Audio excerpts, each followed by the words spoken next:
Oke, jangan Radar, bertemu kembali dengan saya Karin pasti di segmen Forum Group Discussion Kader Tegal. Kali ini saya berkesempatan untuk main lagi nih di rumah dinas Wakil Wali Kota bersama bintang tamu spesial yang sudah saya hadirkan hari ini.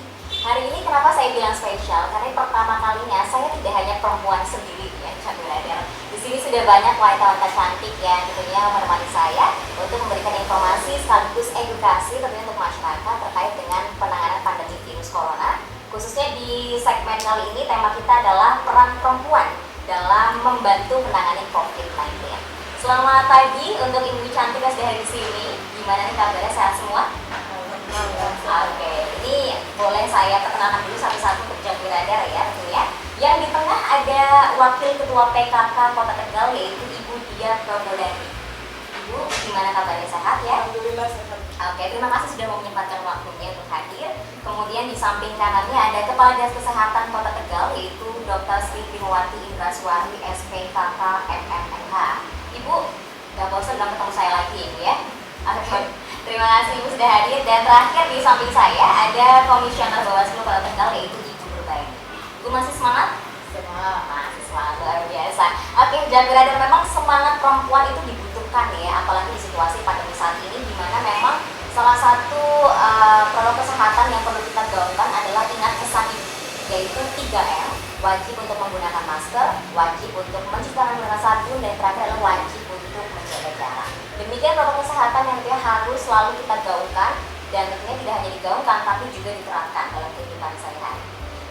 Untuk menangani virus ini dari berbagai macam bidang, tak terkecuali juga memang peran wanita itu ternyata juga cukup penting ya untuk bisa yang namanya membantu menangani pandemi virus corona. Ada berbagai macam bidang, salah satunya contohnya yang sudah kita hadirkan di sini semua, ada dari bidang kesehatan, kemudian PKK, kemudian dari segi pendidikan sadar pemilu.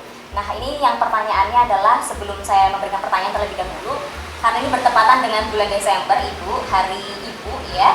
Saya mengucapkan terlebih dahulu tentunya selamat Hari Ibu tahun 2020. Semoga tentunya ibu-ibu di sini bisa menginspirasi para wanita di luar sana supaya bisa menjadi wanita yang luar biasa juga seperti ibu yang di sini ya.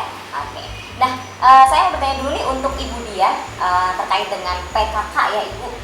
Apa saja sih yang sudah dilakukan selama COVID-19 ini? Kemudian setiap pembagian masker kepada masyarakat itu kan ada juga edukasi protokol kesehatan. Nah, itu boleh nggak diceritakan kepada Jangan Radar tentang kegiatan ini? Silakan. PKK Kota Tegal itu menghentikan semua kegiatan. Itu kami lakukan sebagai salah satu upaya untuk turut serta dalam memutus mata rantai penyebaran virus COVID. Kemudian di bulan kedua dan bulan ketiga itu kami mulai membagikan juga sembako untuk warga-warga yang terdampak. Kemudian pada saat-saat itu kan mulai ada informasi bahwa untuk masyarakat wajib menggunakan masker. Ya. Gitu. Nah, jadi kami mengambil langkah memesan masker kepada kader-kader kami sendiri, kemudian kami membagikannya. Nah, pada tanggal 17 Agustus tahun 2020 ada instruksi dari tim penggerak PKK Pusat bahwa kami melakukan gebrak masker. Jadi pada saat peringatan 17 Agustus kemarin, tim penggerak PKK mulai secara simultan dan berjenjang kami terus melakukan gencar sekali pembagian masker dan kemudian juga edukasi. Jadi kami mengadakan pembuatan masker oleh kader-kader PKK tersebut, kemudian kami drop di kecamatan-kecamatan untuk kemudian dibagikan ke kelurahan sampai ke masyarakat. Nah, kami juga titip pada waktu itu bahwa pada saat membagikan itu tidak hanya dibagikan saja, tapi juga diedukasi pemakaian masker yang benar, menutupi badan batang hidung sampai ke dagu. Kadang-kadang yang kami temui di masyarakat itu dia tidak pakai masker. Ibu, maskernya kemana? Oh, ada di tas. Ibu, maskernya kemana? Oh iya, ada di saku. Jadi sebenarnya mereka itu punya masker gitu kan ya. Tapi edukasi dan pengingatan secara terus-menerus itu mudah-mudahan bisa menjadi mindset warga semua masyarakat untuk selalu menjalankan protokol kesehatan, terutama memakai masker bila keluar rumah. Oke. Nah, itu kan tadi program yang diterapkan untuk masyarakat adalah gebrak masker, menggunakan masker, meskipun sebenarnya mereka juga punya gitu ya. Kalau untuk akses terhadap masker sendiri sebenarnya mudah begitu ya, bisa dibeli, kemudian bisa juga dibagikan secara gratis, cuma-cuma, namun memang ada semacam rasa abai terhadap penggunaan masker. Menurut Ibu Dia sendiri bagaimana terkait dengan hal tersebut? Iya, terutama ini kita sekarang dalam rangka memperingati Hari Ibu, saya rasa memang peran serta perempuan itu kita harus lebih ditekankan untuk mengedukasi. Mulai dari yang terdekat saja dulu deh, gitu ya, keluarga kita dulu sendiri, lingkungan kita sendiri. Karena PKK juga mempunyai kader yang sampai tingkat RT, RW, gitu. Nah, jadi kami bisa lebih banyak menjangkau kepada masyarakat. Insya Allah dengan terus-menerus diingatkan, dengan terus-menerus diedukasi, insya Allah lama-lama itu akan tertanam di diri kita. Oke, program Gerak Masker, ketika membagikan masker secara langsung, diberikan edukasi tentang penggunaan masker itu sendiri. Oke, terima kasih Ibu Dia untuk penjelasannya. Di sampingnya saya mau tanya nih sama Ibu Prima dari Dinas Kesehatan. Ibu, Dinas Kesehatan itu kan memang paling signifikan ya terhadap penanganan pandemi COVID-19. Nah, khususnya untuk Ibu Prima sendiri nih sebagai perempuan, bagaimana sih menurut Ibu cara untuk mengatasi pandemi COVID-19? Silakan. Itu tentunya mempunyai peran yang gagah ya. Kalau di rumah itu kodratnya sebagai seorang wanita, itu kan sebagai seorang istri, sebagai seorang ibu, itu tentunya tadi punya peran dalam sosialisasi dan edukasi di dalam keluarga ya. Dalam keluarga tentang mengatasi pandemi COVID-19, jadi diantaranya adalah penerapan protokol kesehatan di dalam rumah. Oke. Ya. Sesuai dengan profesinya itu kan juga saya harus memberikan sosialisasi dan edukasi kepada masyarakat ya. Karena bagaimanapun juga pemerintah itu tidak bisa mengatasi pandemi itu sendiri. Jadi harus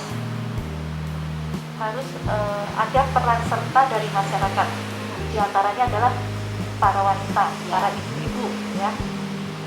Ibu-ibu itu kan mungkin kalau memberitahu atau memberikan edukasi itu lebih masuk ya, lebih masuk. Jadi apalagi ada contoh ya, ada contoh dari dirinya sendiri sebagai seorang wanita itu lebih mengena jadinya kalau kita memberikan edukasi. Jadi itu menurut saya. Oke. Nah ini kan memang kalau saya tangkap dari pernyataan Bu Prima sebagai ibu rumah tangga, tapi juga sekaligus sebagai pekerja. Nah kalau seperti ini nih kita berkegiatan tetap di rumah, kemudian kita juga bekerja di luar. Kira-kira kalau dari ibu sendiri ya sebagai perempuan, apa sih upaya yang dilakukan terutama untuk menjaga keluarga yang di rumah supaya tentunya ya kita kan menjaga karena kita tetap harus beraktivitas di luar rumah. Bagaimana? Silakan. Tapi kalau untuk seorang ibu itu sebaiknya memang di rumah berperan mendidik anak ya, juga mendidik semua yang di rumah itu tentang pentingnya protokol kesehatan diterapkan ya. Kalau tidak ada perlu-perlu sekali di rumah saja. Lalu untuk anak-anak yang masih sekolah itu kan sekarang kan sekolahnya daring ya. Itu tentu saja seorang ibu di situ berperan sangat penting ya perannya dalam mendampingi anak-anaknya dalam menerima pelajaran secara daring ya. Kalau tidak didampingi kan mereka mungkin kemana ya, mungkin tidak begitu fokus terhadap pelajarannya ya gitu. Lalu juga di rumah itu seorang ibu juga bisa memberikan edukasi yang lain, pelajaran yang lain, misalnya ayo kita masak sama-sama, makan sama-sama ya, memberikan edukasi kepada anak-anak ya. Tentunya nanti anak-anak jadi lebih mempunyai ilmu ya yang tidak hanya didapatkan di sekolah tapi di rumah. Oh ya, saya dapat pelajaran masak dari ibu sendiri kan lebih bagus ya. Itu anak itu kebanyakan semua aktivitasnya di rumah, belajar di rumah, makanya memang perlu perhatian dari peran orang tua, khususnya ibu sendiri untuk mendampingi di situasi seperti sekarang ini ya. Oke, terima kasih Ibu Prima untuk penjelasannya. Dan saya bergeser sejenak ya ke samping saya ini sudah ada Ibu Nurbaini yang sudah saya hadirkan di sini ya. Nah, Ibu ini kan bergerak terus ya Ibu ya, apalagi untuk memberikan edukasi seputar pengawasan pemilu, itu udah hampir di setiap kelurahan gitu. Nah, bagaimana sih ketika Ibu sebagai perempuan begitu ya mengajak warga masyarakat untuk tetap menjalankan protokol kesehatan di situasi pandemi saat ini? Silakan. Saat ini ya Pak ya, meskipun Kota Tegal bukan termasuk salah satu dalam 21 kabupaten kota se-Jawa Tengah yang menyelenggarakan pemilihan kepala daerah serentak tahun 2020 yang telah dilaksanakan beberapa hari yang lalu ya. Tetapi kami sebagai penyelenggara pemilu, yaitu Bawaslu Kota Tegal, senantiasa memberikan upaya edukasi kepada masyarakat melalui kegiatan sosialisasi pengawasan partisipatif. Nah, jadi walaupun pemilunya masih beberapa bulan lagi, tapi kami berupaya untuk membentuk sebuah fondasi di masyarakat Kota Tegal. Jadi harapannya adalah nantinya dapat menekan adanya pelanggaran-pelanggaran pemilu. Ya.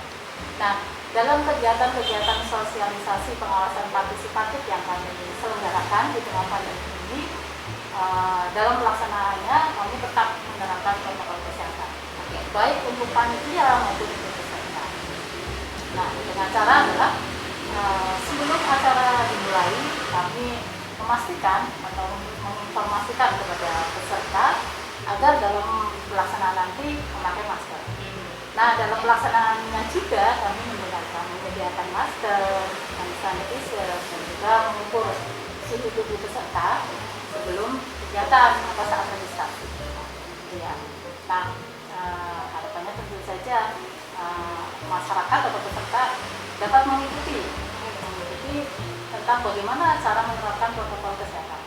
Nah, dalam pelaksanaannya kami juga senantiasa mengingatkan kepada peserta untuk tetap menerapkan protokol kesehatan, tidak hanya saat kegiatan saja, tetapi dalam kehidupan sehari-hari. Nah, nanti di pertanyaan tadi ya menyampaikan bagaimana caranya, gitu. Ya, tentu saja bagaimana caranya mengajak masyarakat untuk tetap menerapkan protokol kesehatan dalam kehidupan sehari-hari. Tentu saja dimulai dari diri sendiri. Nah, ya, jadi dimulai dari diri sendiri, terus mengedukasi keluarga, terus berkembang ke teman-teman, dan juga akhirnya ke lingkungan sekitar. Jadi sebagai pribadi harus mampu menjadi role model ya, atau contoh ya, yang bisa diladeni masyarakat. Karena masyarakat melihat kita, jadi jangan sampai sebelah maksudnya gitu. Masyarakat menganggap, wah ini kok cuma bisa berteriak saja, tetapi tidak bisa mendidik diri sendiri. Jadi intinya dalam kegiatan yang kami laksanakan ya, saya selalu mencoba untuk menerapkan protokol kesehatan teman-teman peserta dan juga masyarakat semuanya dapat mengikuti. Protokol kesehatan mungkin itu ya. Tapi tentunya kalau misalkan dari Ibu sendiri nih, kita kan kemarin sudah menyelenggarakan pilkada gitu, walaupun kita belum melaksanakannya. Tapi tentunya pasti kita yang namanya orang pasti belajar dari pengalaman, belajar dari kegiatan atau mungkin dari lingkungan kita. Misalnya dari beberapa waktu lalu pilkada sudah berlangsung, kira-kira ada nggak sih yang mungkin pelajaran itu ambil untuk nanti diterapkan ketika pemilu dihadirkan ke Partisipatif dalam pilkada yang mendatang. Jadi harapannya masyarakat itu tumbuh keberanian untuk melapor ketika melihat adanya dugaan pelanggaran di sekitarnya. Karena selama ini ya khususnya di Kota Tegal saat pilkada kemarin tahun 2018 ya, minim sekali masyarakat yang mau melaporkan. Jadi pelanggaran-pelanggaran yang ada itu justru ditemukan oleh jajaran kami sendiri dari pengawas pemilu melalui sebuah pengawasan pada setiap tahapan. Terus kami cermati, kami kaji lah di situ kita temukan adanya dugaan-dugaan pelanggaran. Jadi kegiatan sosialisasi pengawasan partisipatif yang terus kami lakukan ini merupakan salah satu upaya untuk membangkitkan semangat masyarakat untuk ikut berperan serta sebagai pengawas partisipatif, sehingga nantinya pemilu di Kota Tegal bisa berjalan sesuai harapan kita semua. Amin. Dan bermanfaat. Untuk bisa ya memberikan suara dengan sebaik mungkin tanpa ada pelanggaran. Terima kasih Ibu. Kemudian saya mau beralih ke Ibu Diah terlebih dahulu ya. Saya mau tanya nih, untuk PKK sendiri apakah akan terus menggerakkan ibu-ibu dalam mengedukasi edukasi soal kesehatan atau Oh, bagaimana silakan? kepada seluruh kader bahwa seluruh kader PKK Kota Tegal itu harus mau menjadi relawan mandiri. Oke. Ya, seperti itu. Jadi terus simultan dan berjenjang sampai ke tingkat kelurahan. Oke, sudah. Ya, kalau program memang kami lebih banyak memodifikasi ke sistem online. Ya, terutama untuk program 2021 sudah kami susun, tapi memang kami lebih banyak mengarahkan kepada sistem online, tidak secara tatap muka. Kami memang masih mengikuti dulu perkembangan pandemi ini seperti apa. Oke, bagaimana dalam programnya, kemudian juga untuk koordinasi segala macam juga melalui Iya. ya. Oke, ini bergerak juga kita juga tetap melaksanakan protokol kesehatan dengan sebaik Iya. mungkin. Masa masyarakatnya juga tidak, gitu ya. Gitu. Oke, terima kasih Ibu Dia. Selanjutnya dari Ibu Prima nih, banyak kan dari tenaga kesehatan yang ternyata kan memang dari perempuan gitu. Semangat apa nih yang sekiranya bisa Ibu berikan untuk mereka? Juga panggilan profesi juga, bagaimana juga kita memang harus siap untuk menghadapi pandemi COVID-19 ini. Tentunya semangat harus terus kita dengung-dengungkan ya, jangan sampai patah semangat ya. Itu untuk tenaga kesehatan ini selalu kami lakukan pemeriksaan secara rutin ya, dan kalau sudah kita lakukan isolasi ya untuk yang terpapar, dan tetap kita lakukan pemantauan kesehatannya itu terus kita lakukan. Memang ada perhatian untuk Ya, ada mereka perhatian sebagai dari tenaga pemerintah maupun kesehatan dari gitu ya. profesi ya, dari profesi kesehatan pun ada perhatian. Dari kelurahan aku atau anti politik uang itu kan sudah terbentuk ya Ibu.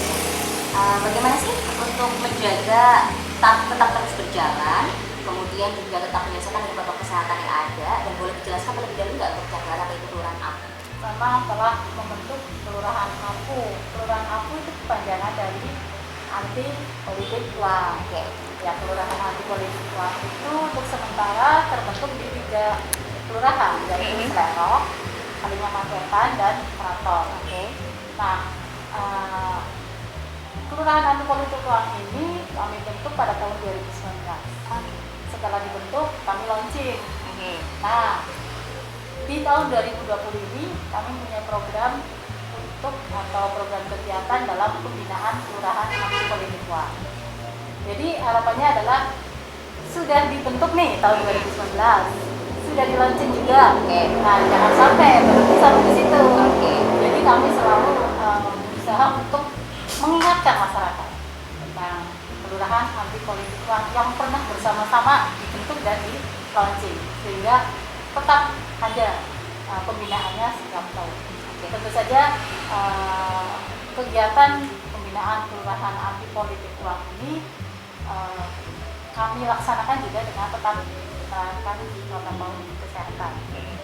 Dan harapan kami ketiga kelurahan anti politik uang ini bisa menjadi percontohan, sehingga nantinya di setiap kelurahan di Kota Tegal 27 kelurahan ini kami bisa membentuk kelurahan anti politik uang. Iya. Nah, bagaimana nih tadi tanyakan Pak Moderator ya, bagaimana nih caranya biar bisa tetap menjaga pembinaan kelurahan anti politik uang tetapi sesuai dengan protokol kesehatan.